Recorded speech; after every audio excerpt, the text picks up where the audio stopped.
नमस्कार काव्य रसिको. मनमोहक मराठी मालवणी कवितांमध्ये मी मनमोहन रोगे आपले स्वागत करतो. मित्रांनो, आज अतिशय आनंद होत आहे. आज आपल्या या यूट्यूब चॅनलचं 5वा वर्धापन दिन आहे. 6 वर्षात आपण पदार्पण करतोय. कोरोनामध्ये काही मित्रांच्या आणि मुलांच्या आग्रहास्तव हे यूट्यूब चॅनल सुरू केलं. तेव्हा 5 वर्ष आपण पूर्ण करू असं कधी वाटलंही नव्हतं, पण ते माझ्या मुलांच्या आणि तुम्हा साऱ्या रसिक प्रेक्षकांच्या मदतीनेच, सहकार्यामुळेच हा 5 वर्ष टप्पा आपण पूर्ण करतोय. सांगायला अतिशय आनंद होतो की या 5 वर्षात अनेक जणांकडून मदत झाली.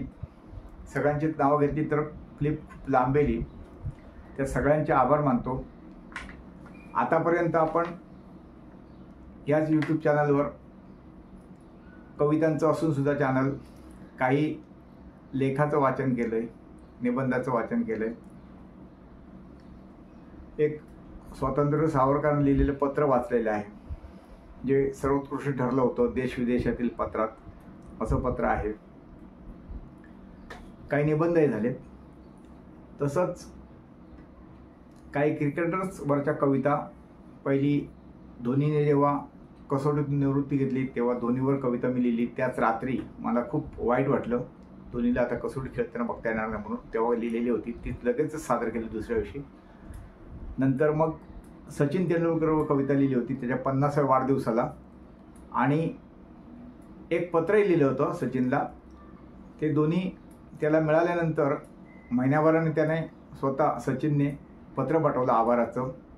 तो एक ह्या यूट्यूब चॅनलचा आनंदाचा खूप क्षण आहे. म्हणजे अपार तेव्हा आनंद आला सचिनचं पत्र बघून. एक वीरेंद्र सेवागवर पण कविता लिहिली आणि काही व्यक्तिचित्र कवितेत घेतलेले. बाळासाहेब ठाकरेंवर 6 कविता आहेत. ब्रह्मर्षी डॉक्टर परिवर्तकांवर आहेत. त्यानंतर लता मंगेशकर जेव्हा आपल्या दिदी वारल्या तेव्हा त्यांच्यावर लिहिलेले कविता. असे जवळजवळ 7-8 व्यक्तिचित्र आहेत. म्हणजे त्या व्यक्तींवरच्या कविता आहेत. आता येत्या 25 जुलैला बाबूजी आपले सर्वांचे लाडके सुधीर फडके यांच्यावर मी कविता लिहिली, ती सादर करणार आहे. आणि उपक्रम म्हणजे एका 2 वर्षापूर्वी आषाढी एकादशीला संत दर्शन आणि संत वंदना नंतर कार्तिकीला अशी 2 उपक्रम घेतले होते. म्हणजे गावात जसा सप्ताह चालतो भजनाचा, कीर्तनांचा वगैरे, तसा तो मी कवितांचा सप्ताह घेतला होता. आपण अगदी लहान असल्यापासून संतांचे अनेक अभंग आपले मुखोद्गत असतात, आपण ऐकलेले असतात, आपण गुणगुणत असतो. पण त्या संतांविषयी मात्र त्रोटक माहिती असते. जर ती आपल्याला पूर्ण माहिती नसेल तर आपण आपल्या मुलांपर्यंत सुद्धा ती माहिती पुढच्या पिढीपर्यंत पोहोचू शकणार नाही असं मला वाटलं.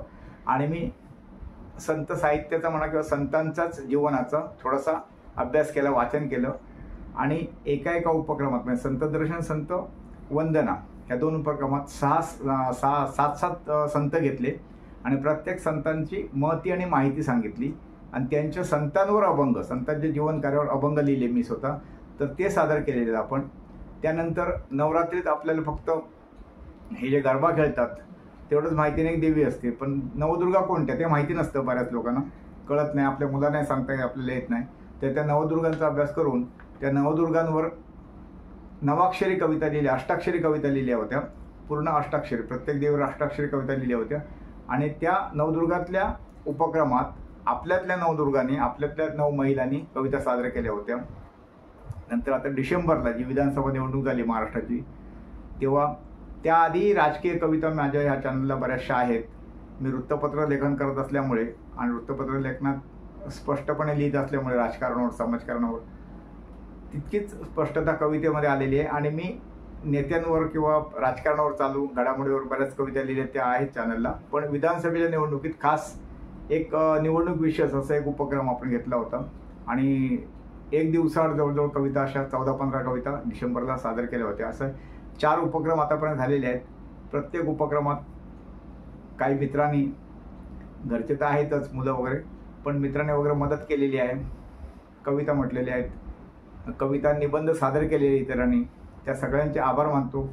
तुम्ही इतक्या मोठ्या संख्येने कविता ऐकता म्हणून चॅनल सुरू आहे. तुमचेही आभार. आतापर्यंत आपल्या सर्व व्हिडिओचे 1,00,000 90,000पेक्षा जास्त व्ह्यूज दिसतात आणि तसेच वॉच टाईम सगळ्या व्हिडिओंचा जवळजवळ 2,500 तास इतका दिसतोय. तसेच सबस्क्रायबर जवळजवळ 1200च्या वरती आहेत. आता हे आकडे ऐकून सगळे कुणालाही वाटेल किंवा काही लोकांचा असं समज आहे की 5 वर्ष सतत चॅनल सुरू आहे म्हणजे हा चॅनल मॉनिटाईज आहे म्हणून. पण तसं नाही मित्रांनो. हे जे आकडे आहेत हे मॉनिटाईज व्हायला चॅनल 1 वर्षात सगळं गाठावं लागतं. आपलं 5वं वर्ष आहे. मुळात हा यूट्यूब चॅनल सुरू करताना आपण एक छंद म्हणून केला आहे, मिळकत किंवा पैसा मिळावा म्हणून नाही. आणि ते मिळणार नव्हतं, माहिती होतं.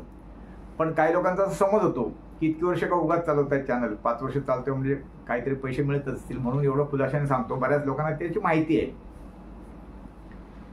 ह्या चॅनलवर आतापर्यंत सगळ्यात जास्त ऐकली गेलेली म्हणजे ज्याचे 15,000हून जास्त व्ह्यूज आहेत अशी कविता म्हणजे संत मुक्ताबाई, जे आता मी सांगितलं संत वंदन संत दर्शन, त्यापैकी ही एका उपक्रमातली कविता आहे.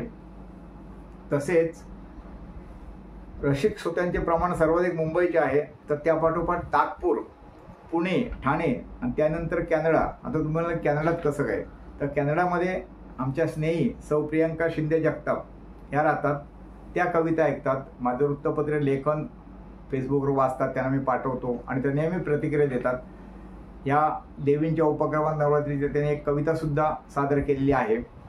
त्यामुळे कॅनडातलं प्रमाण जास्त दिसतं. त्यानंतर आणखीन 1-2 देशात सुद्धा 2-3 देश दिसले तिथे कविता ऐकल्या गेलेल्या आहेत, पण त्याचं प्रमाण नगण्य आहे म्हणून ते घेतलं नाही. आणि ह्या सगळ्याच्या नंतर मग म्हणजे कॅनडाच्या नंतर कोकण आणि उर्वरित महाराष्ट्रात तसेच बँगलोरमध्ये काही लोक आहेत म्हणजे रसिक श्रोते आहेत. त्या सगळ्यांचे परत एकदा आभार. आता आपण हा 5वा वर्धापन दिन आहे. पहिल्या वर्धापन दिनाला मालवणी कविता घेतली होती, शेजारचा वायो. ही कविता पहिल्यांदा वाचली तेव्हा ज्येष्ठ कवयित्री शिरीषताई पै यांना खूप आवडली होती. मी त्यांनी स्वतः 2-3 वेळा ती वाचली, माझ्याकडून वाचून घेतली. अशी कविता आहे मालवणी.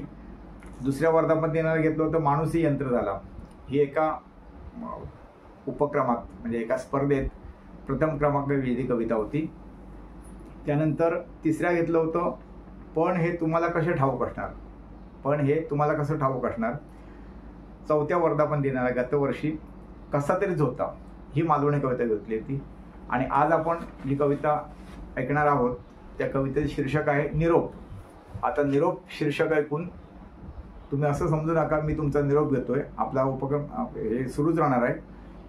निरोप ही कविता प्रीतखंड फाउंडेशनने 2018मध्ये एक स्पर्धा घेतली होती निरोप ह्या विषयावर. ही कविता मी त्यापूर्वीच लिहिली होती. या विषयाचं आणि स्पर्धेचं मला माहिती नव्हतं. 2018मध्ये मी निवृत्त होतो, तर सेवानिवृत्त होत होतो. तर सेवानिवृत्तीला 3-4 महिने असताना मी कविता लिहिली होती. ही कविता ऐकताना तुम्हाला कळेल की सेवानिवृत्तीची आहे कविता. आणि मला तो आयताच विषय मिळाला स्पर्धेचा, त्यामुळे मी जशी कविता पाठवली आणि ती कविता सर्वोत्कृष्ट ठरली. आणि म्हणून आजच्या 5व्या वर्धापन दिनी आपण ती कविता ऐकतोय, कविता सादर करतो. निरोप. आजचा दिवस येऊच नाही असे वाटत होते फार.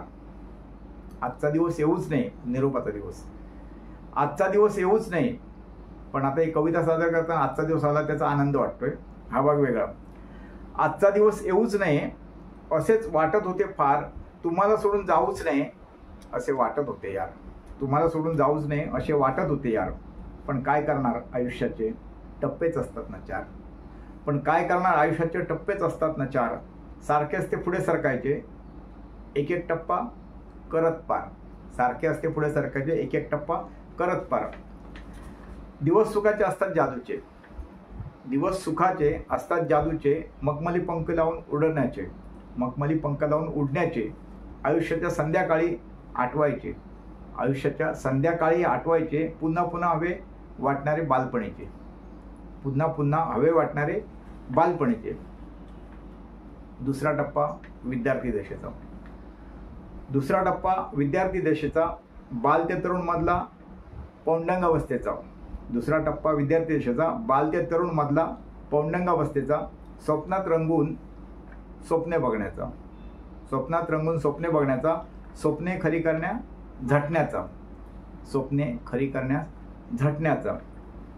आता वेळ येते स्थिर होण्याची. आता वेळ येते स्थिर होण्याची, पाखरांच्या पंखाला बळ देण्याची. आता वेळ येते स्थिर होण्याची, पाखरांच्या पंखाला बळ देण्याची, मित्र कुटुंबासमवेत मौज करण्याची. मित्र कुटुंबासमवेत मौज करण्याची, सत्कर्माची बीजे रुजवण्याची. आणि दिवस उगवतो निरोप घेण्याचा. आणि दिवस उगवतो निरोप घेण्याचा, ठरल्या दिवशी सहकार्यांना सोडण्याचा. आणि दिवस उगवतो निरोप घेण्याचा, ठरल्या दिवशी सहकार्यांना सोडण्याचा. चौथा टप्पा जवळ येतो वृद्धत्वाचा. चौथा टप्पा जवळ येतो वृद्धत्वाचा.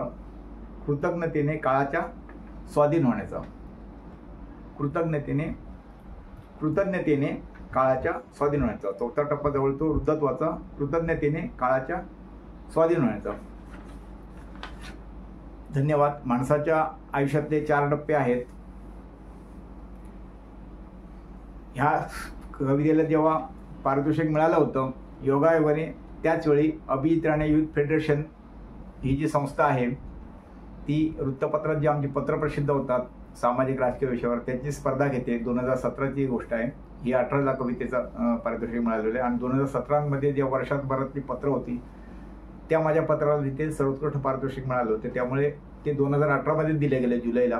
त्या 2018 हे वर्ष गद्य आणि पद्य विभाग, शाळेच्या भाषेत सांगायचं तर दोन्हीकडे मी सर्वोत्कृष्ट ठरलो होतो, हे अभिमानाने सांगतो. आतापर्यंत आपण जवळजवळ ही कविता 346वी आहे. 350चा आपण टप्पा लवकरच पार करणार आहोत. तुम्ही जोपर्यंत हे सगळं ऐकता आहात तोपर्यंत चॅनल सुरूच राहणार आहे. निरोप कविता सादर केल्यामुळे निरोप घेत नाही आहे.